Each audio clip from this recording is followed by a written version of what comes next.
सुप्रभात मु सनिता प्रधान जयराम सरकारी उच्च विद्यालय सहकारी शिक्षयित्री भाव में कार्यरत आज समस्त को स्वागत करुँची सुंदरगढ़ वर्चुअल स्टूडियो को। तो पिला माने आज आम आलोचना करबा तमर भूगोल बही रे थिबा तृतीय अध्याय जलवायु पाठर तार द्वितीय भाग है। प्रथम भाग रे आमे तार अधिकांश प्रश्नर आलोचना करि साथिले। आज आम द्वितीय भाग रे बाकी जहाँ बली जाइछि सेही प्रश्न गुड़िकर आलोचना करिबा। मु प्रथमे दीर्घ उत्तरमूलक प्रश्न रखिछि, तापरे क्षुद्र उत्तरमूलक प्रश्न, तापरे कारण दर्शाओ, संक्षिप्त टिप्पणी एवं शेषरे तम मानक पई किछि मल्टीपल चॉइस क्वेश्चन एवं क स्तंभ ख स्तंभ आधारित किछि प्रश्न रखिछि। तो मन ध्यान दे शुणुथिबो आ तमर तो जलवायु पाठटी आगरु पढ़ा ही सारिछि एवं प्रथम भाग रे मध्य तार प्रश्नोत्तर अधा आलोचना ही सारिछि। तो आशा आज द्वितीय भाग रे तमे मन ध्यान दे प्रश्न उत्तर कार्यक्रम को उपभोग करिबो एवं शेष रे मोर प्रश्न गुड़िकर उत्तर मध्य देब। तो पिला माने आमे विस्तृत भाव रे आलोचना करिबा पई एबे जिबा हमर स्मार्ट बोर्ड पाखकू हैला। तो पिला माने हमर प्रथम प्रश्न रहिछि कोन? प्रथम प्रश्न रहिछि दक्षिण पश्चिम मौसुमी वायुर गतिपथ वर्णना करी विभिन्न स्थान रे हेउथबा वृष्टिपात संबंध रे लेख। आमे जानिछु कि जेतेबेले पृथ्वी रो तार मकर क्रांति, कर्कट क्रांति, विषुववृत्त हैला, सुमेरु वृत्त, कुमेरु वृत्त एगुडा थाए ताकू जेतेबेले हमर वायु क्रॉस करे सेतेबेले तार गतिपथ गुड़िक बदली थाए। तो ठीक आम भारत रे दक्षिण पश्चिम मौसुमी वायु मध्य प्रवाहित होई थाए। तो दक्षिण पश्चिम मौसुमी वायु कोन? दक्षिण आमे प्रथमे जानिबा कि पाग काहाकू कुहा जाय। पाग पिला माने आमे वायुर तार गतिपथ एवं वायुर चाप ताप एगुड़ी करे पार्थक्य जो देखा जाए ताकू आमे पाग कही थाउ एवं गोटिए जगह रे दीर्घ समय धरी जो पाग अनुभूत होई थे ताकू आमे जलवायु कही थाउ। तो सेही जलवायु भितर आमर मौसुमी वायु मध्य आसुछि। तो आम भारत रे दक्षिण पश्चिम मौसुमी वायु प्रवाहित होई थे एवं जहा द्वारा आम भारत रे वर्षा ऋतु आमे अनुभव करि थाउ हैला। तो एटा आलोचना करिबा पूर्वरु आमे तार मानचित्र टी देखि नबा। तो दक्षिण पश्चिम मौसुमी वायु पिला माने एमती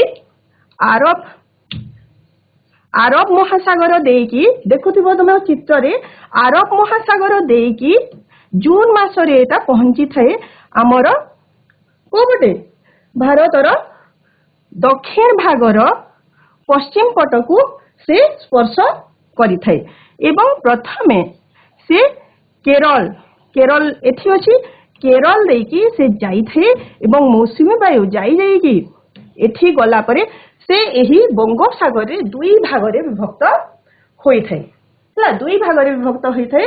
गोटिए भाग आसी थे म्यांमार रे एवं आ गोटिए भाग जाई थे कोपटे भारतर उत्तर पूर्व हला। भारतर उत्तर पूर्व देश गुड़िक जो अछि जहाकू आमे सेभेन सिस्टर्स कहि कि मध्य कहि थाउ। उत्तर पूर्व देश एथि सातोटी उत्तर पूर्व अंचल एथि सातोटी राज्य अछि ताकू आमे सात भौणी बा सेभेन सिस्टर्स बोली मध्य कहि थाउ।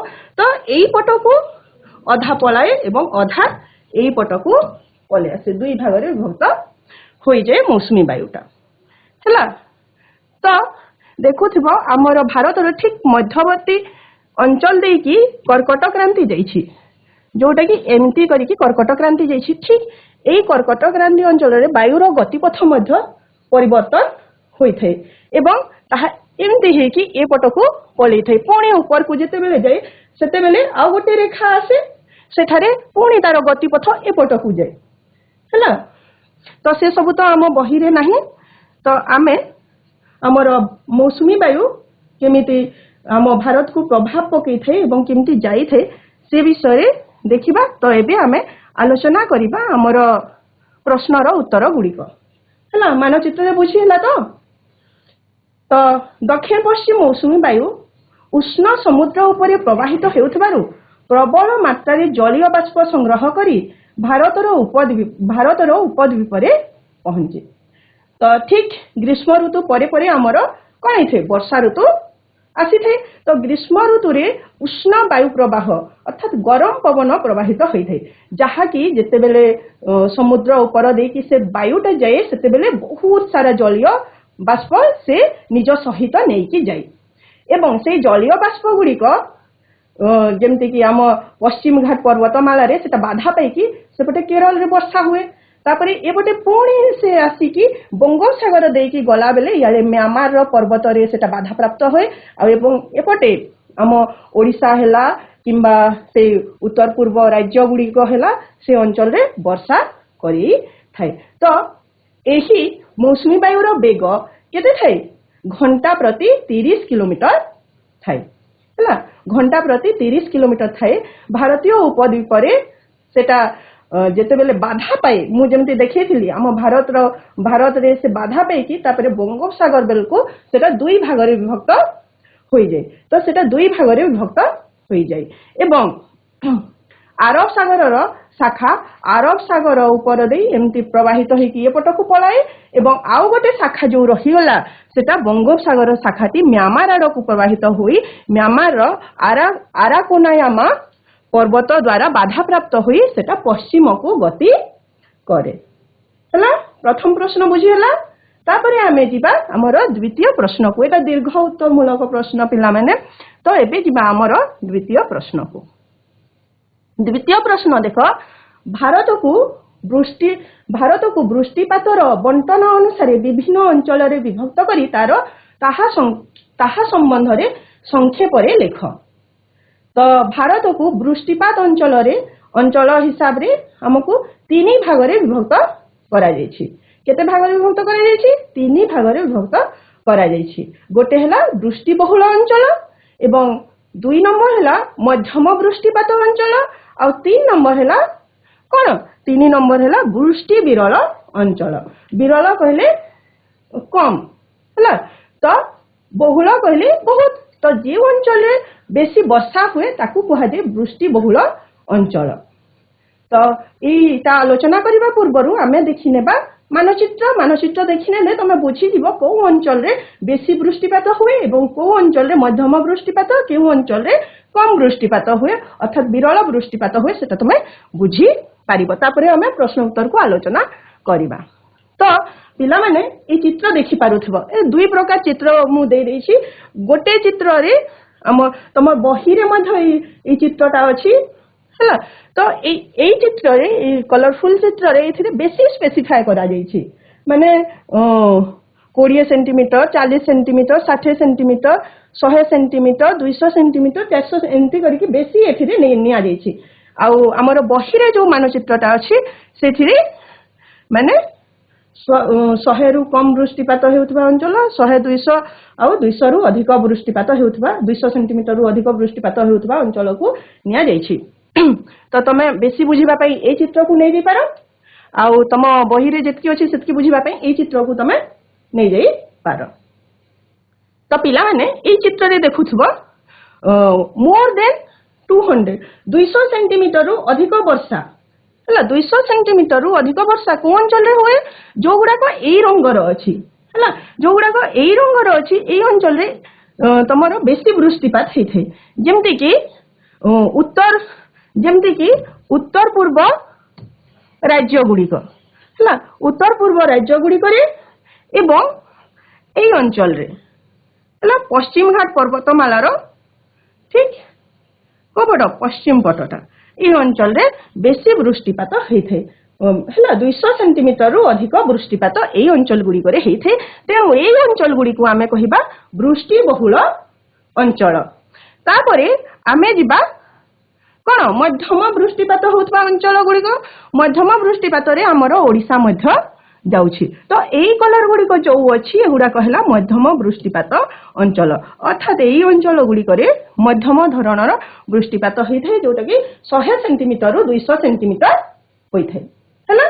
तापरे कम वृष्टिपात अंचल कम वृष्टिपात जो ठारे कि ତମ 100 ସେଣ୍ଟିମିଟର ରୁ ମଧ୍ୟ କମ ବୃଷ୍ଟିପାତ ହେଉଛି। ବାକି ଯୋଉ ରହିଗଲା ହେଲା, ବାକି ଯୋଉ ଅଞ୍ଚଳ ଗୁଡିକ ରହିଗଲା ସେ ଅଞ୍ଚଳ ଗୁଡିକରେ କଣ ହୁଏ, 100 ସେଣ୍ଟିମିଟର ରୁ ମଧ୍ୟ କମ ବୃଷ୍ଟିପାତ ହୋଇଥାଏ। ତ ଏଇ ଅଞ୍ଚଳ ଗୁଡିକୁ ଆମେ କହିବା ବୃଷ୍ଟି ବିରଳ ଅଞ୍ଚଳ। ତ ପିଲାମାନେ ଏ ଅଞ୍ଚଳରେ କମ ବୃଷ୍ଟିପାତ ହେବାର କାରଣ କଣ? କାହିଁକି ନା ମୌସୁମୀ ବାୟୁ ଏଇ ଅଞ୍ଚଳ ଦେଇକି ଯେତେବେଳେ ଯାଏ, এই অঞ্চল ଦେଇକି ଯେତେବେଳେ ମୌସୁମୀ ବାୟୁ ଯାଏ, ଠିକ ଏଠି ପଶ୍ଚିମ ଘାଟ ପର୍ବତମାଳାରେ ବାଧା ପାଇକି ସେଟା ଏପଟେ ବର୍ଷା କରେଇ ଦିଏ ହେଲା, ଏପଟେ ବର୍ଷା ହେଇଯାଏ। ତ ସେ ପର୍ବତର ଆର ପଟରେ କଣ ହୁଏ, ବର୍ଷା ବେଶୀ ହୋଇପାରେ ନାହିଁ। ସେଥିପାଇଁ এই ଅଞ୍ଚଳଟା ବୃଷ୍ଟି ବିରଳ ଅଞ୍ଚଳରେ ଯାଉଛି।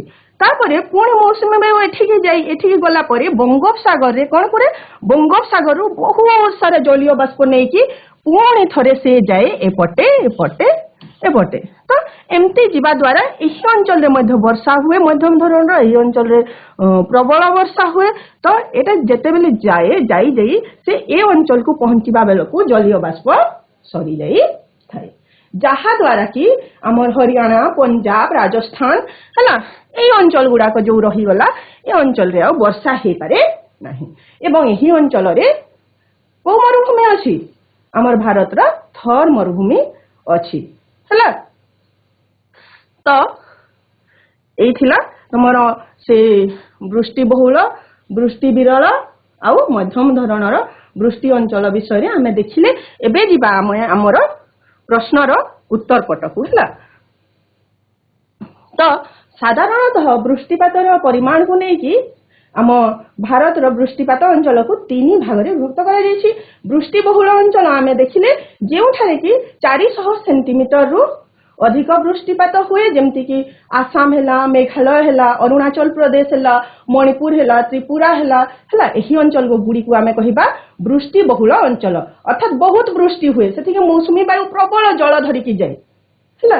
କିନ୍ତୁ এই ମଧ୍ୟମ ଧରଣର ବୃଷ୍ଟିପାତ ଅଞ୍ଚଳରେ କଣ ହୁଏ, এই ଅଞ୍ଚଳରେ ମାନେ 400 ରୁ କମ ଅର୍ଥାତ୍ 100 ରୁ 200 ସେଣ୍ଟିମିଟର ପରିମାଣରେ ବର୍ଷା ହୋଇଥାଏ। ତ এই ଅଞ୍ଚଳରେ ଯିବ କୋଉଟା, ତାମିଲନାଡୁ। ତାମିଲନାଡୁ କୋଉଠି ଅଛି, ତାମିଲନାଡୁ କୋଉଠି ଅଛି, ତାମିଲନାଡୁ এই ଅଞ୍ଚଳରେ ଅଛି। ତ ତାମିଲନାଡୁ ଯିବ, ତାପରେ ଆସିବ କୋଉଟା, ତାମିଲନାଡୁର ଉପକୂଳ ଅଞ୍ଚଳ, ଓଡ଼ିଶା, ପଶ୍ଚିମବଙ୍ଗ, ଛତିଶଗଡ଼, ବିହାର, ଏଇ ସବୁ ଅଞ୍ଚଳରେ ମଧ୍ୟମ ଧରଣର ବର୍ଷା ହେଇଥାଏ। ଅର୍ଥାତ୍ 100 ସେଣ୍ଟିମିଟରରୁ 200 ସେଣ୍ଟିମିଟର ପର୍ଯ୍ୟନ୍ତ ବୃଷ୍ଟି ହେଇଥାଏ। ସେଥିପାଇଁ ଏହି ଅଞ୍ଚଳକୁ କୁହାଯାଏ ମଧ୍ୟମ ବୃଷ୍ଟିପାତ ଅଞ୍ଚଳ। ବୁଝିହେଲା।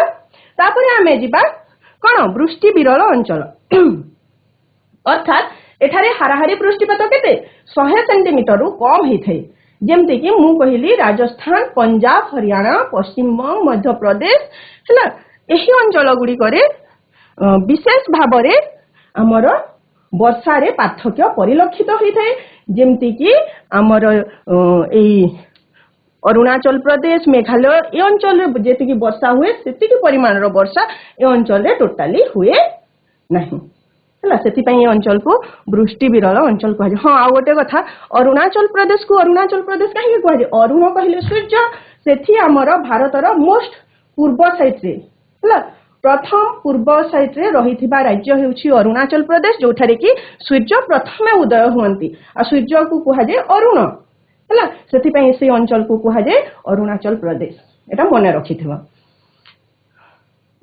ତାପରେ এটা তো ନାହିଁ, କିନ୍ତୁ এটা ମନେ ରଖିବା କଥା ଆଉ ମନେ ରଖିଥିବ। ତାପରେ ଆମେ ଯିବା ଆମର ଦ୍ୱିତୀୟ ପ୍ରଶ୍ନକୁ।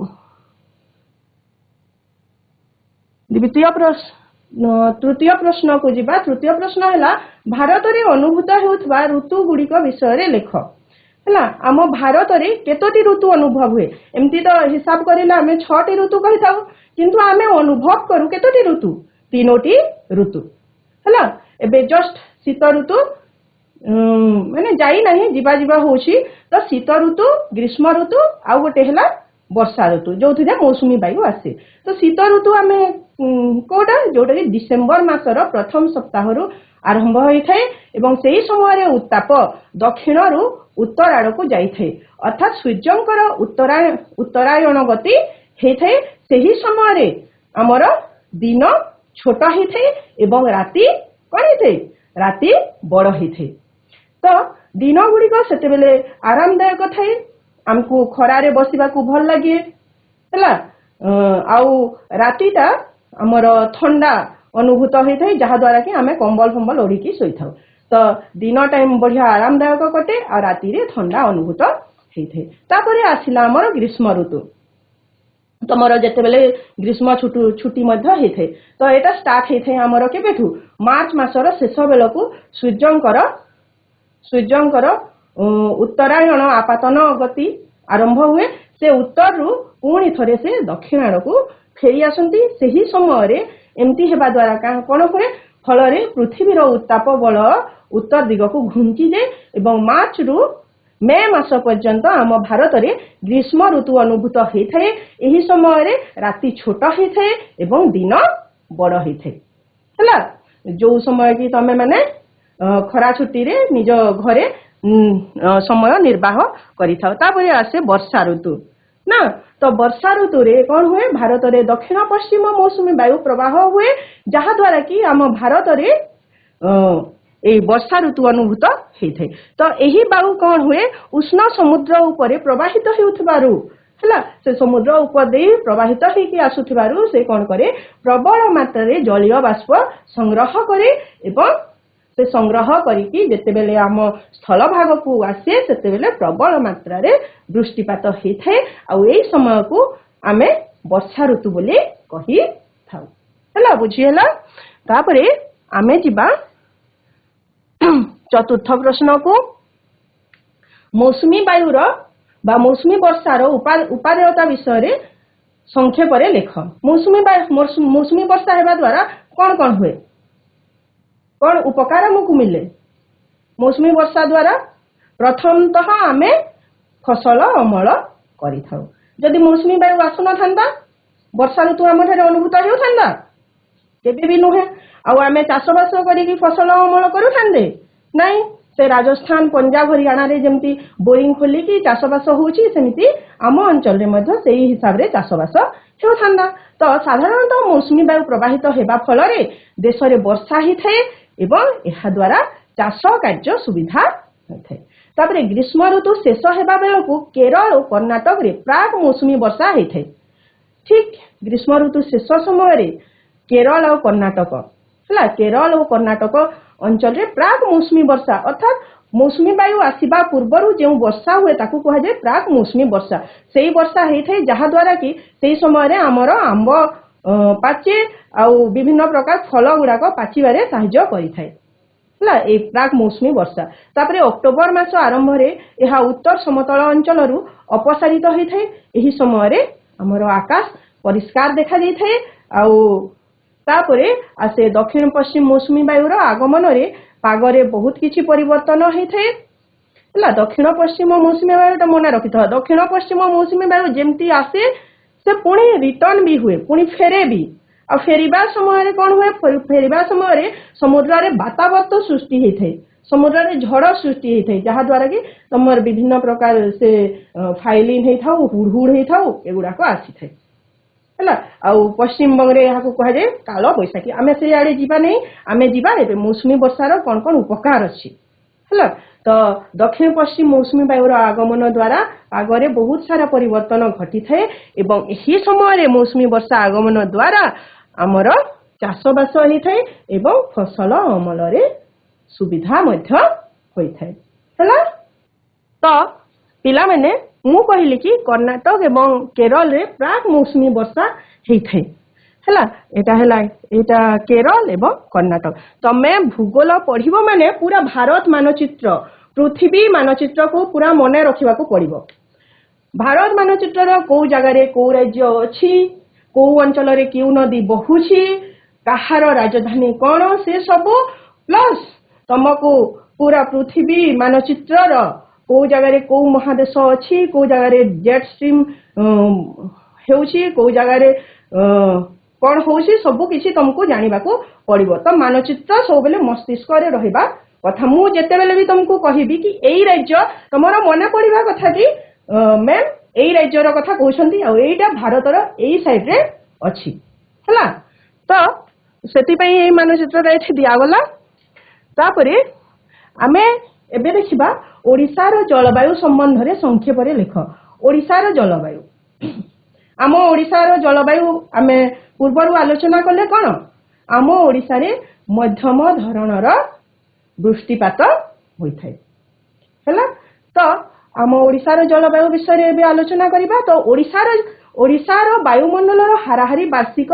तापमात्रा स्थान विशेष रे उच्चता और समुद्र पतन थारु उच्चता द्वारा प्रभावित होइथे आमे जानिछु कि समुद्र पतन अर्थात समुद्र थारु धीरे धीरे धीरे धीरे स्थल भाग को उच्चता बढ़ी बढ़ी बढ़ी बढ़ी जाइछि हला उच्चता बढ़ी बढ़ी जाइछि तो जेते जेते उच्चता बढ़ी बढ़ी जाए सेते सेते जलवायु रे हमर पार्थक्य देखा देई थाए सेति पई पिला माने समुद्र अंचल रे बेसी शीत किंबा बेसी गरम अनुभूत हुए नाही तमे एबे शीत ऋतु रे जदी हमर पुरी को जीवो पुरी थारे एते शीत अनुभूत हो नथिबो काहे ना सेटा समुद्र पतन थारु पाखी अछि हला तो सेति पई थारे कुहा गला कि समुद्र पतन थारु दूरता द्वारा प्रभावित होइथे हमर ओडिसा रो वायुमंडल हला उपकूल अंचल रे गोटे प्रकार तुमको जलवायु अनुभूत हेबो एवं हमर एई साइड जेमति कि हमर सुंदरगढ़ एरिया रे गोटे प्रकार जलवायु अनुभूत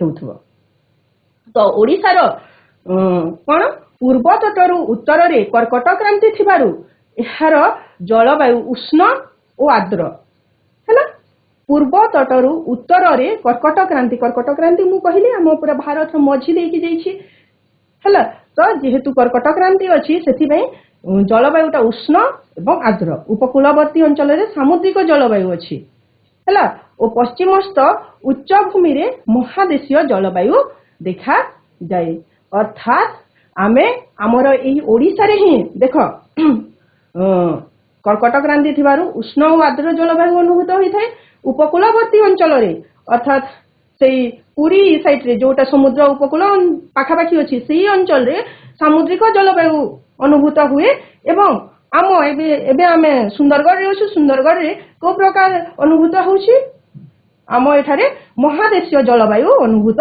हेउछि तो ओडिसा रो उपकूल दक्षिण पश्चिम मौसुमी वायुर प्रवाह पथ सहित समांतराल होइथबारु ओडिसा मध्य रे मौसुमी वायु एते मात्रा रे प्रवेश करि पारे नाही जेते मात्रा रे एटा से उत्तर पूर्व राज्य गुडी को प्रभाव पकई थाए मौसुमी वायु सेते मात्रा रे आम ओडिसा को प्रभाव पकई पारे नाही काहे कि ना हमर मौसुमी वायु जेमति जाए जो गतिपथ रे जाए से गतिपथ सहित आम ओडिसा रो उपकूल अंचलटा सेही गतिपथ सहित समांतराल भाव रे रहिछि जहा द्वारा कि मौसुमी वायुर प्रभाव जेमति केरल ठारे पड़े जेमति मेघालय ठारे पड़े किंबा आसाम ठारे अरुणाचल ठारे पड़े सेही मात्रार प्रभाव आम ओडिसा रे पड़ी पारे नाही एटा तो मुंड रे स्ट्राइक करू थाई पारे कि से केरल आसाम से गुडा तो सेपटे रहिला आमे तो समुद्र उपकूल पाखापाखी अंचल रे रहिलु किंतु आम अंचल रे काहे कि मध्यम धरणर वर्षा हेउछि तो एटा हला तार कारण तो पूर्वघाट पर्वतमालार पूर्व पार्श्व तथा उत्तर और दक्षिण पश्चिम दक्षिण पश्चिम ओडिसा रे वृष्टिपात अधिक हुए राज्य रे वृष्टिपातर परिमाण प्राय 1500 मिलीमीटर हला एठारे मिलीमीटर आकार रे लेखा जाईछि सेंटीमीटर निया जाय नै 1500 मिलीमीटर विशिष्ट समवृष्टिपात रेखा संबलपुर रेढ़ाखोल जाजपुर भद्रक आदि दे जाईछि तो एबे आमे भारत रो आमे एबे ओडिसा रो मानचित्र को देखि नेबा एवं देखिबा को अंचल रे केते परिमाण रे वृष्टिपात हेउछि तम बही रे मध्ये এই চিত্রটা আছে বহি रे मध्ये तमे এই চিত্রটা को देखि पारिबो हैला तो देखो जो अंचल रे एमती dot dot dot dot dot dot अछि से अंचल रे कम वर्षा होइथे এই अंचल रे देखो এই अंचलटा समुद्र उपकूल अंचल रे थिले मध्ये এই अंचल रे वर्षा बेसी हो नाही এই अंचल रे 1350 मिलीमीटर रु कम वर्षा होउछि काहेकि ना ए जगह रे कोनोसी बाधा नाही एठी जदी पर्वत ते थांता आ मौसुमी वायु एठी बाजी थांता हेले एठी बहुत वर्षा हे थांता किंतु एठारे किछि नाही प्रतिबंधक किछि नाही सेति पई ए अंचल रे बेसी वृष्टिपात हेइ पारु ନାହିଁ। ତାପରେ ଯୋଉ ଜାଗାରେ ଲାଇନ ଲାଇନ ଅଛି ଲାଇନ ଗୁଡାକ 1350 ରୁ 1550 ମିଲିମିଟର ପର୍ଯ୍ୟନ୍ତ ଏଠାରେ ବର୍ଷା ହୋଇଥାଏ। ଏବଂ ଆମର ଏଇ ଅଞ୍ଚଳରେ ସୁନ୍ଦରଗଡ଼ ଅଛି ନା, ତ ସୁନ୍ଦରଗଡ଼ ଏରିଆଟା ଯାଉଛି କେତେ 1550 ସେଣ୍ଟିମିଟର ଅଧିକ ବୃଷ୍ଟିପାତ ଏଠାରେ ହେଇଥାଏ। ତ ଆମେ ମାନେ ଭାଗ୍ୟଶାଳୀ କି ଆମଠାରେ ଟିକେ ବେଶୀ ବୃଷ୍ଟିପାତ ହଉଛି ନା। ତ ଏଇ ସ୍କୋୟାର ଜାଗା ଯୋଉ ଜାଗାରେ ଅଛି ଚତୁର୍ଭୁଜ ଭଳିଆ ସେଇ ଜାଗାରେ 1550 ରୁ ଅଧିକ ବୃଷ୍ଟିପାତ ହେଉଛି ହେଲା। ତାପରେ ଆମେ ଯିବା ଆମର ସଂକ୍ଷିପ୍ତ ପ୍ରଶ୍ନ ଗୁଡାକ ଆଲୋଚନା କରିବା। ମୌସୁମୀ ଭଞ୍ଜନ କାହାକୁ କହନ୍ତି? ମୌସୁମୀ ଭଞ୍ଜନ ନା, ତ ନାଟା ବଢିଆ ଶୁଭା ଯାଉଛି। ତ ନିୟମିତ ଭାବେ ଦୀର୍ଘ ଦିନ ଧରି ମୌସୁମୀ ବାୟୁ ବର୍ଷା କରେ ନାହିଁ।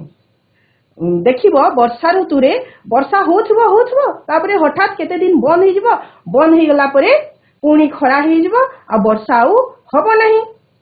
ତ ଏମିତି ଯୋଉ ଡିସକଣ୍ଟିନ୍ୟୁ ହୁଏ ହେଲା, ତ ନିୟମିତ ଭାବରେ ଦୀର୍ଘ ଦିନ ମୌସୁମୀ ବର୍ଷା ହଉଥିବ ତାପରେ ହବ ନାହିଁ, କିଛି ଦିନ ପରେ ପାଗ ଶୁଖିଲା ରହିଯାଏ, ପୁଣି କିଛି ଦିନ ଗଲା ପରେ ପୁଣି ବର୍ଷା ହେଇଯାଏ ହେଲା। ତ ଏଇ ପ୍ରକାର ଜଳବାୟୁକୁ ଆମେ କହିବୁ ମୌସୁମୀ ଭଞ୍ଜନ ହେଲା। ମୌସୁମୀ ଭଞ୍ଜନ କୁହାଯାଏ। କୋଉ ପ୍ରକାରଟାକୁ? ବର୍ଷା ହଉଥିବ ପୁଣି ଶୁଖିଲା ପାଗ କରିଦବ ବହୁତ ଦିନ ଯାଏ, ପୁଣି ବର୍ଷା ହବ ପୁଣି ବହୁତ ଦିନ ଯାଏ ଶୁଖିଲା ପାଗ କରିଦବ, ଏଟାକୁ କୁହାଯାଏ ମୌସୁମୀ ଭଞ୍ଜନ। ତାପରେ ଅନ୍ୟ ପ୍ରଶ୍ନ ଦେଖିବା। ପ୍ରାକୃତିକ ବିପର୍ଯ୍ୟୟ କହିଲେ ତୁମେ କଣ ବୁଝ? ପ୍ରାକୃତିକ ବିପର୍ଯ୍ୟୟ ପ୍ରକୃତି ପାଇଁ ଯୋଉଟା ବିପଦ ସୃଷ୍ଟି କରେ ହେଲା। ପ୍ରକୃତି ପାଇଁ ଯେଉଁ ଜିନିଷ ସବୁ ବିପଦ ସୃଷ୍ଟି କରେ ଏବଂ ମଣିଷର ଧନ ଜୀବନ ସବୁ ହାନି କରେ ତାକୁ କୁହାଯାଏ ପ୍ରାକୃତିକ ବିପର୍ଯ୍ୟୟ। ଯେମିତିକି ବନ୍ୟା 2011 ମସିହାରେ ଯେତେବେଳେ ମହାନଦୀରେ ବନ୍ୟା ଆସିଥିଲା ସେତେବେଳେ ସମ୍ବଲପୁରର ବିଭିନ୍ନ ଘର ଦ୍ୱାରରେ ପାଣି ପଶି ଯାଇଥିଲା, ତାହା ଦ୍ୱାରା ବହୁତ ଧନ ଜୀବନ ହାନି ହେଇଥିଲା। ଏଟା ହେଲା ଗୋଟେ ଉଦାହରଣ ବନ୍ୟାର। ସେମିତି ବାତ୍ୟା ପିଲାମାନେ ସେତେବେଳେ ତମେ ଜନ୍ମ ବି ହେଇନଥିବ, 1999 ମସିହାରେ ଆସିଥିଲା ବଡ ବାତ୍ୟା। ସେ ବାତ୍ୟାରେ ବି ବହୁତ ସାରା ଧନ ଜୀବନ ନଷ୍ଟ ହେଇଯାଇଥିଲା ହେଲା, ବହୁତ ଲୋକଙ୍କର ଘର ଦ୍ୱାର ଭାସି ଯାଇଥିଲା। ସେହିପରି ଭୂମିକମ୍ପ କଣ ହୁଏ? ଆମ ଧରା ପୃଷ୍ଠ ହଠାତ୍ ଫାଟିଯାଏ ଏବଂ ବହୁତ ସାରା ଘର ଦ୍ୱାର ସେ ଭୂପୃଷ୍ଠଗାମୀ ହୋଇଯାଏ, ତାକୁ ଆମେ କହିଥାଉ ଭୂମିକମ୍ପ। ତ ଏଇଗୁଡିକ ହେଲା ପ୍ରାକୃତିକ ବିପର୍ଯ୍ୟୟ, ଯେଉଁଗୁଡିକ ପ୍ରକୃତିର ଅନିଷ୍ଟ କରେ, ମନୁଷ୍ୟର ଧନ ଜୀବନ ହାନି କରେ, ତାକୁ ଆମେ କହିଥାଉ କଣ? ତାକୁ ଆମେ କହିଥାଉ ପ୍ରାକୃତିକ ବିପର୍ଯ୍ୟୟ ହେଲା। ତାପରେ ଦେଖିବା ମୌସୁମୀ ବାୟୁର ବିଶେଷତ୍ୱ କଣ? ମୌସୁମୀ ବାୟୁ ମୁଁ ତ କହିଲି ଆମ ଭାରତର ମୌସୁମୀ ବାୟୁ କେମିତି ଯାଏ କଣ କରେ। ତ ମୌସୁମୀ ବାୟୁର ବିଶେଷତ୍ୱ ହେଉଛି ମୌସୁମୀ ବାୟୁ ବର୍ଷ ସାରା ଗୋଟେ ନିର୍ଦ୍ଦିଷ୍ଟ ଦିଗରୁ ଗତି କରେ ନାହିଁ ହେଲା। ମୌସୁମୀ ବାୟୁ ଯଦି ବର୍ଷ ସାରା ସେଇ ବାଟରେ ଯାଉଥାନ୍ତା ତେବେ ଆମ ଭାରତରେ ବର୍ଷ ସାରା ବର୍ଷା ଋତୁ ଲାଗି ରହିଥାନ୍ତା, କିନ୍ତୁ ମୌସୁମୀ ବାୟୁ ଏକ ନିର୍ଦ୍ଦିଷ୍ଟ ପଥରେ ସବୁବେଳେ ଗତି କରେ ନାହିଁ। ଋତୁ ପରିବର୍ତ୍ତନ ସହିତ এই ମୌସୁମୀ ବାୟୁ ମଧ୍ୟ ତାର ଦିଗ ପରିବର୍ତ୍ତନ କରିଥାଏ। ଆଉ ଏଇଟା ହେଲା ଆମର ମୌସୁମୀ ବାୟୁର ତାର ବିଶେଷତ୍ୱ ହେଲା। କଣ ବିଶେଷତ୍ୱ? କି ମୌସୁମୀ ବାୟୁ ସବୁବେଳେ ବର୍ଷ ସାରା ଗୋଟେ ଦିଗ ଦେଇ ପ୍ରବାହିତ କରେ ନାହିଁ, ଋତୁ ପରିବର୍ତ୍ତନ ସହିତ ମୌସୁମୀ ବାୟୁ ଏହାର ଦିଗ ପରିବର୍ତ୍ତନ ମଧ୍ୟ କରିଥାଏ ହେଲା। ତାପରେ ଏଲନିନୋ ସ୍ରୋତ କେଉଁ ମହାସାଗରରେ ପ୍ରବାହିତ ହୁଏ? ଏଲନିନୋ ହେଉଛି କଣ? ଗୋଟେ ବାୟୁର ବେଗ ଯାହାକି ଆମେରିକାର ପେରୁ ଉପସାଗରରେ ଓ ଭାରତ ମହାସାଗରରେ ଏଲନିନୋ ସ୍ରୋତ ପ୍ରବାହିତ ହୋଇଥାଏ। ଏଟା ଚିତ୍ରଟା ଦିଆଗଲା ଯୋଉ ଅଞ୍ଚଳରେ ଏଲନିନୋ ପ୍ରବାହିତ ହୋଇଥାଏ ତାର। ତାପରେ ସମୁଦ୍ର ନିକଟରେ ଅବସ୍ଥିତ ଥିବା ସ୍ଥାନ ଗୁଡ଼ିକରେ ବେଶୀ ଗରମ ବା ଥଣ୍ଡା ଅନୁଭୂତ ହୁଏ ନାହିଁ କାହିଁକି? କହିଥିଲି ମୁଁ ସମୁଦ୍ର ଅଞ୍ଚଳରେ ବେଶୀ ଥଣ୍ଡା କିମ୍ବା ବେଶୀ ଗରମ କାହିଁକି ଅନୁଭୂତ ହୁଏ ନାହିଁ? କାରଣ ସମୁଦ୍ରରୁ ଆସୁଥିବା ପବନ ଏହି ସ୍ଥାନ ଗୁଡ଼ିକରେ ଉତ୍ତାପକୁ ନିୟନ୍ତ୍ରିତ କରିଥାଏ। ଯେମିତିକି ଏବେ ଶୀତ ଋତୁରେ ସମୁଦ୍ର ପଟୁ ଆସିବ ଗରମ ପବନ, ଯାହା ଦ୍ୱାରା କି ଭୂପୃଷ୍ଠର ଥଣ୍ଡା ପବନ ସହିତ ତାହା ମିଶିକି ସମ୍ମିଶ୍ରଣ ହେଇକି ତାର କଣ ଜଳବାୟୁକୁ ନିୟନ୍ତ୍ରିତ କରିଦେବ, ଯାହା ଦ୍ୱାରା କି ସେ ଅଞ୍ଚଳରେ ଥଣ୍ଡା ଋତୁରେ ବେଶୀ ଥଣ୍ଡା ଅନୁଭୂତ ହୁଏ ନାହିଁ, ଶୀତ ଋତୁରେ ବେଶୀ ଶୀତ ହୁଏ ନାହିଁ। ଏବଂ ଯେତେବେଳେ ଆମର ଗ୍ରୀଷ୍ମ ଋତୁ ଆସିବ ସେତେବେଳେ ସମୁଦ୍ର ଆଡୁ ଥଣ୍ଡା ପବନ ବହିବ, ଯାହାକି ଭୂପୃଷ୍ଠର ଗରମ ପବନ ସହିତ ମିଶିଯାଏ ଏବଂ ମିଶିକି ସମ୍ମିଶ୍ରଣ ହେଇକି ପାଗଟାକୁ କଣ କରିଦିଏ, ପାଗଟାକୁ ଗୋଟେ ପ୍ରକାର ଭଲ କରିଦିଏ, ଯାହା ଦ୍ୱାରା କି ଗରମ ଅନୁଭୂତ ହୁଏ ନାହିଁ। ତ ଏଇ ସମୁଦ୍ରରେ ଏଇ ଅଞ୍ଚଳରେ ସମୁଦ୍ରରେ ଦୁଇ ପ୍ରକାର ସ୍ରୋତ ଦେଖାଦିଏ, ଗୋଟେ ହେଲା ଉଷ୍ଣ ସ୍ରୋତ ଆଉ ଗୋଟେ ଶୀତଳ ସ୍ରୋତ। ଗ୍ରୀଷ୍ମ ଋତୁରେ ଶୀତଳ ସ୍ରୋତ ଇଏ କରେ ଆଉ ଶୀତ ଋତୁରେ ଉଷ୍ଣ ସ୍ରୋତ ପ୍ରଭାବ ପକେଇଥାଏ, ଯାହା ଦ୍ୱାରା କି ଆମର ସମୁଦ୍ର ନିକଟରେ ଅବସ୍ଥିତ ଥିବା ସ୍ଥାନ ଗୁଡିକରେ ବେଶୀ ଗରମ କିମ୍ବା ବେଶୀ ଥଣ୍ଡା ଅନୁଭୂତ ହୁଏ ନାହିଁ। ହେଲା, ଶୀତ ଋତୁରେ ତମେ ପୁରୀ ଗଲେ ଜାଣିପାରିବ କି ଆମ ସୁନ୍ଦରଗଡ଼ରେ ତ ଏତେ ଥଣ୍ଡା ହଉଥିଲା, କିନ୍ତୁ ଏବେ ପୁରୀ ଆସିଲା ପରେ ଥଣ୍ଡା ହିଁ ଲାଗୁନି। ତ ଏଥିପାଇଁ ଥଣ୍ଡା ଅନୁଭୂତ ହୁଏ ନାହିଁ। ତାପରେ ଆମେ ଦେଖିବା କାରଣ ଦର୍ଶାଅ। ଦକ୍ଷିଣ ପଶ୍ଚିମ ମୌସୁମୀ ବାୟୁ ଦ୍ୱାରା ବୃଷ୍ଟିପାତ ପୂର୍ବରୁ ପଶ୍ଚିମକୁ ଉତ୍ତର ଭାରତର ସମତଳ ଅଞ୍ଚଳରେ କ୍ରମଶଃ ହ୍ରାସ ପାଇଥାଏ। ତ ଦକ୍ଷିଣ ପଶ୍ଚିମ ମୌସୁମୀ ବାୟୁ ଯେତେବେଳେ ଯାଏ, ହେଲା, ଯେତେବେଳେ ଯାଏ ତାର ଜଳୀୟ ବାଷ୍ପ ଧୀରେ ଧୀରେ କମିଯାଏ, ଯାହାଦ୍ୱାରା କି ରାଜସ୍ଥାନ, ହରିୟାଣା, ପଞ୍ଜାବ ଏ ଅଞ୍ଚଳରେ ବେଶୀ ବର୍ଷା ହୁଏ ନାହିଁ। ତ କାହିଁକି କମେ? ପୂର୍ବରୁ ପଶ୍ଚିମକୁ ଯେତେବେଳେ ଯାଏ ସେତେବେଳେ କାହିଁକି କମିଯାଏ, ହେଲା, କାହିଁକି କମିଯାଏ? ମୌସୁମୀ ବାୟୁ ଯେତେବେଳେ ଏଠୁ ଏମିତି ଯାଏ, ଏଟା ପୂର୍ବରୁ ପଶ୍ଚିମକୁ ଯାଉଛି ମୌସୁମୀ ବାୟୁ, ତ ଯେତେବେଳେ ଯାଏ ସେ କଣ କରେ, ବର୍ଷା ଏଟା କରି ଯାଏ ଆଉ ଏ ସ୍ଥାନକୁ ପହଞ୍ଚିବା ବେଳକୁ ଆଉ ତା ପାଖରେ କଣ ଜଳୀୟ ବାଷ୍ପ ନଥାଏ, ଯାହାଦ୍ୱାରା କି ଏ ଅଞ୍ଚଳରେ ବର୍ଷା ହୋଇପାରେ ନାହିଁ। ହେଲା, ତ ଏଥିପାଇଁ ସେ ଅଞ୍ଚଳରେ କଣ ହୁଏ, ବୃଷ୍ଟିପାତ କ୍ରମଶଃ ହ୍ରାସ ପାଇଥାଏ। ହେଲା, ତ ଏହାର କାରଣ ହେଉଛି ଏଠାରେ ଦକ୍ଷିଣ ପଶ୍ଚିମ ମୌସୁମୀ ବାୟୁର ପହଞ୍ଚିବା ପୂର୍ବରୁ ଜଳୀୟ ବାଷ୍ପର ପରିମାଣ ଖୁବ କମ୍ ଥାଏ। ତାପରେ ଦେଖିବା ରାଜସ୍ଥାନର ଉତ୍ତର ପଶ୍ଚିମାଂଶରେ ମରୁଭୂମି ସୃଷ୍ଟି ହୋଇଛି କାହିଁକି ସୃଷ୍ଟି ହେଇଛି? ହେଲା, ତ ସୃଷ୍ଟି ହେଇଛି ତାର କାରଣ କଣ ବୁଝିହେଲା? ତ ମୁଁ କହିଲି କାହିଁକି ସୃଷ୍ଟି ହେଇଛି, କାହିଁକି ନା ସେ ଅଞ୍ଚଳକୁ ବର୍ଷା ଜଳ ପହଞ୍ଚି ପାରେ ନାହିଁ। ତ କାରଣ ରାଜସ୍ଥାନର ଉତ୍ତର ପଶ୍ଚିମାଂଶରେ 10 ସେଣ୍ଟିମିଟରରୁ କମ୍ ବୃଷ୍ଟିପାତ ହୋଇଥାଏ। ମୌସୁମୀ ବାୟୁ ସେ ଅଞ୍ଚଳକୁ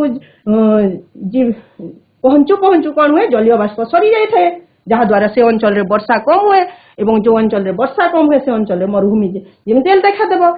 ସେଥିପାଇଁ ରାଜସ୍ଥାନରେ ମରୁଭୂମି ଦେଖା ଦେଇଛି। ତାପରେ ଆସିବା ତାମିଲନାଡୁ ଉପକୂଳରେ ଦୁଇଟି ବର୍ଷା ଋତୁ ଦେଖାଯାଏ।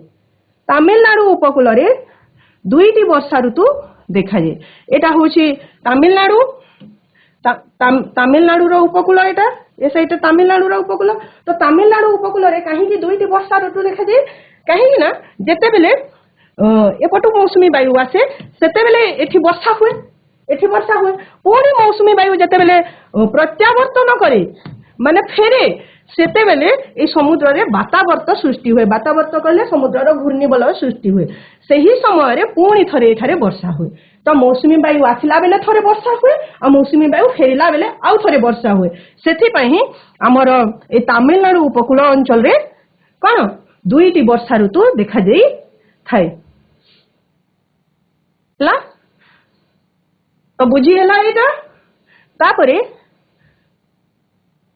ଆମେ ଯିବା କଳାହାଣ୍ଡି ଜିଲ୍ଲାରେ ଅଧିକାଂଶ ବର୍ଷ ମରୁଡ଼ି ପଡେ। କାହିଁକି କଳାହାଣ୍ଡି ଜିଲ୍ଲାରେ ମରୁଡ଼ି କାହିଁକି ପଡେ? କାହିଁକି ନା ସେ ଅଞ୍ଚଳରେ ଜଙ୍ଗଲ ନଷ୍ଟ ହେଉଛି ଏବଂ ମରୁଡ଼ି ହେଇଥାଏ। ପୂର୍ବ ଉପକୂଳରେ ଥିବା ତ୍ରିକୋଣଭୂମି କ୍ରାନ୍ତୀୟ ବାତ୍ୟା ଦ୍ୱାରା ପ୍ରାୟତଃ ଆକ୍ରାନ୍ତ ହୁଏ, କାରଣ ଏଠାରେ ଅଧିକ ସଂଖ୍ୟକ ବାତାବର୍ତ୍ତ ସୃଷ୍ଟି ହୁଏ। ବାତାବର୍ତ୍ତ କହିଲେ ସମୁଦ୍ରରେ ଯେଉଁ ଘୂର୍ଣ୍ଣିବଳୟ ସୃଷ୍ଟି ହୁଏ, ଏଗୁଡ଼ିକ ପ୍ରାୟତଃ ମେ ଆଉ ଏପ୍ରିଲ ମାସରେ ଏବଂ ଅକ୍ଟୋବର ନଭେମ୍ବରରେ ସୃଷ୍ଟି ହେଇଥାଏ।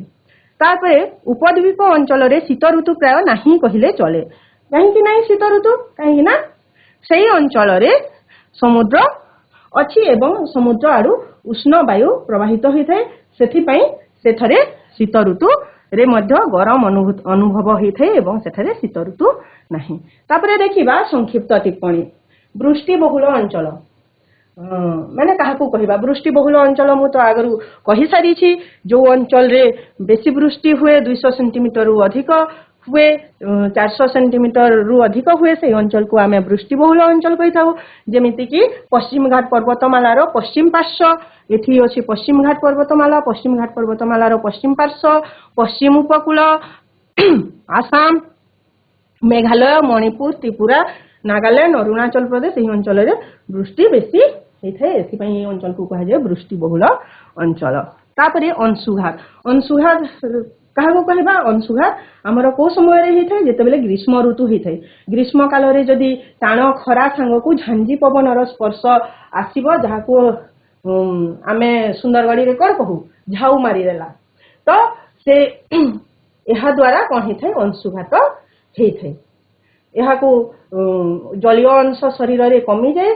एवं यह अंशुघात कहुए एथि बहुत लोक चेताशून्य होगा सह मृत्युवरण करता अंशुघात जनित मृत्यु कहुए अर्थात टाण खरा अंशुघातर कारण होता है तो विगत किछि वर्ष धरी ओडिशा रे अंशुघातर समस्या वृद्धि पाइबारे रही लगी राज्य रे 1998 मसीह प्रथम थर पर अंशुघात विपर्य उत्कट होता बेसी अंशुघात हो जाता से समय तो यही वर्ष एप्रिल मे मासरे सारा राज्य में वायु तापमात्रा उल्लेखनीय भाव वृद्धि पाइथिला एटा गत वर्षर कथा लिखाई ए वर्ष वृद्धि पाइब जहाँकि तुम एबेठू अनुभव कर पूर्व प्रस्तुति तथा सचेतनता अभाव हजार हजार लोकंकर मृत्यु घटी थाए से खरारे विभिन्न जगह को जाती पानी बोतल धरी न था छता टोपी धरी न था जहाद्वारा कि से अंशुघातर शिकार होती सरकारी परिसंख्यान अनुजाई यही वर्ष अर्थात 2023 बेल को आमर मृत्यु संख्या थिला 2042 है तापरे भारतर बन्या प्रवण अंचल कौ अंचल रे बन्या हुए नदी द्वारा ही बन्या होता है मु कहली 2011 मसीहार गोटे उदाहरण देइथली तो हिमालय रु बाहरुथबा प्रमुख नदी यथा गंगा ब्रह्मपुत्र जमुना है तो हिमालय रु बाहरुची एटा गंगा नदी जिते नदी पड़ी से तुमको विस्तृत भाव में बुझाई एटा गंगा नदी जोटा कि आम भारतर दीर्घतम नदी बा लंगेस्ट रिवर कहुए दीर्घतम नदी गंगा नदी ब्रह्मपुत्र जहाँ को कि आम लार्जेस्ट रिवर कही था बृहत्तम नदी है दीर्घतम नदी और बृहत्तम नदी भितर पार्थक्य बुझी था दीर्घतम नदी हूँ गंगा एवं बृहत्तम नदी जार चौड़ा बेसी अच्छी से हूँ ब्रह्मपुत्र तो युड़िक कौटू आसुँच हिमालय आसुँच जमुना भी है तो प्रवाह ए अंचल रे बेले बेले कौन हुए बन्या देखा दे थाए तो हेउथबा तापरे हमर दक्षिण भारत रे अछि महानदी ब्राह्मणी बैतरणी गोदावरी कृष्ण ताप्ती ए नदी उपत्यका तथा त्रिकोण भूमि रे बन्या प्रवण अंचल भाव में परिगणित होइछि एई नदी जो जारे अछि से अंचल गुड़िक बन्या प्रवण अंचल भाव में परिगणित होइछि मुख्यतः आसाम पश्चिम बंग बिहार ओडिशा उत्तर प्रदेश पंजाब जम्मू काश्मीर ए सबु राज्य रे प्रायतः प्रति वर्ष बन्या आसी थाए एटा जम्मू काश्मीर तो ए सबु अंचल रे प्रायतः बन्या आसी थाए हैला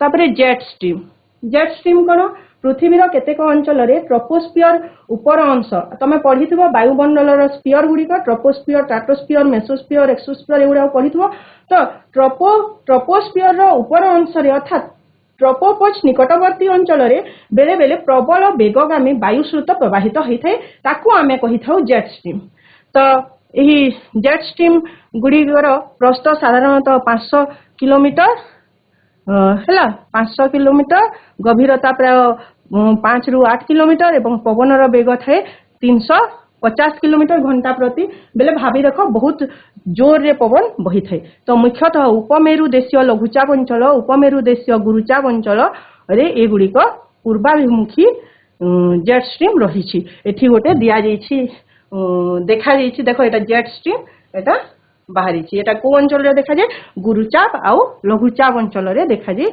उपमेरु देशीय अंचल ओ उपमेरु देशीय गुरुचाप और लघुचाप अंचल रे एटा देखा जाए थाए हाँ तापरे एबे आमे आलोचना करिबा तमे माने आंसर दबो माइक सब ऑन करियो मौसुमी वायु केबे भारतर मुख्य स्थल भाग रे पहुंची मौसुमी बायु केबे पहुंचे भारत? जून मास आरंभ रे। जून मास आरंभ रे। जून मास आरंभ रे। बहुत बढ़िया, वेरी गुड। तापरे कालो बैसाखी केउ राज्य रे देखा जाय? पश्चिम बंग। पश्चिम बंग। Very good. पश्चिम बंग रे देखा जाए कालो बैसाखी जेते बेले मौसुमी वायु प्रत्यावर्तन करे सही समय रे ए सब जिनिस घटी थाए हला विभिन्न प्रकार अनिष्ट घटई थाए सेति पई ताकू कहा जाए कालो बैसाखी। तापरे ओडिसा रो मरुड़ीग्रस्त जिल्ला किए कोउ अंचल रे बेसी मरुड़ी हुए? कलाहांडी। कलाहांडी। कलाहांडी। कलाहांडी जिल्ला रे ओडिसा रो कलाहांडी जिल्ला रे बेसी मरुड़ी हुए। ओडिसा रो सर्वाधिक उत्तप्त शहर किए? टिटिलागढ़। टिटिलागढ़ रे टिटिलागढ़। बेसी गरम अनुभूत होई थाए। बहुत बढ़िया, वेरी गुड। एल निनो टा कोन? स्रोत। एल निनो एक पेरू। एल निनो टा पेरू अंचल रे उष्ण स्रोत गुटे जोटा कि पेरू अंचल रे प्रवाहित होई थाए हला एटा उष्ण स्रोतटे। चेष्टा करिछ बसी जाओ। तापरे क स्तंभ ख स्तंभ देखिबा। मध्यम वृष्टिपात अंचल को अंचल रे मध्यम धरणर वृष्टिपात होई थाए? तमिलनाडु। तमिलनाडु उपकूल अंचल रे। तमिलनाडु उपकूल अंचल रे। वेरी गुड, बहुत बढ़िया, बसी जाओ। तापरे लू लूटा कोन प्रथमे कहत? लूटा कोन? स्तर रे प्रबल वेगगामी वायु स्रोत। हाँ, लूटा हेउछि भारतर उत्तर पश्चिम अंचल रे अर्थात से पंजाब हरियाणा हला गुजरात नहीं पंजाब हरियाणा राजस्थान एई अंचल रे गरम पवन द्रुत वेग रे बही थाए ताकू आमे लू कहि थाउ। तो एटा उत्तर कोटा हबो? लू रो उत्तर ता कोटा हबो?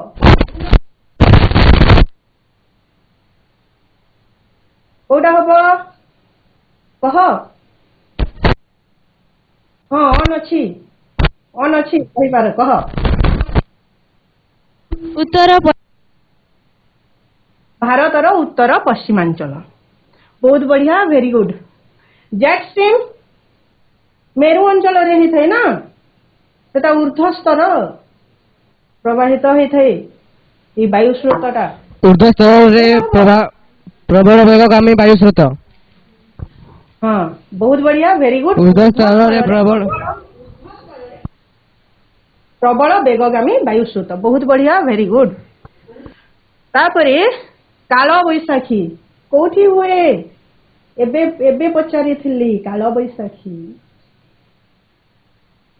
कोठी कह? कौ राज्य रे? केरल, कर्नाटक, पश्चिम बंग। भूल, पश्चिम बंग। वेरी गुड, पश्चिम बंग रे कालो बैसाखी आसी। तापरे आम्रवृष्टि केरल, कर्नाटक। केरल, कर्नाटक। केरल ओ कर्नाटक कौन हुए? एटा प्राक मौसमी वर्षा जो हुए हला ताकू कहा जाए आम्बवृष्टि जो समय रे कि आंब पाचिबारे से वर्षाटा साहाय्य करिथाय हला। तो एथिरे सरीगला हमर प्रश्नोत्तर कार्यक्रम। एबे गृह कार्य तुमे माने करिबो एटा भारतर रेखांकित मानचित्र अंकन करिबो एवं सेथिरे कोन करिबो वृष्टि बहुल अंचल को जगह रे बेसी वर्षा होची तम बही रे चित्रटा अछि को जगह रे बेसी वृष्टि होची से अंचल मध्यम वृष्टिपात को जगह रे अछि से अंचल आ वृष्टि विरल अंचल को तमे चिन्है कि तमर विषय शिक्षकन को देखिबो जे भूगोल पढांते तांको देखिबो हैला। तो पिला माने आजिर जलवायुर पाठ एतिकी तार प्रश्न उत्तर सब डिस्कशन आमे आलोचना करी साथ देले। तो रहुछि, धन्यवाद।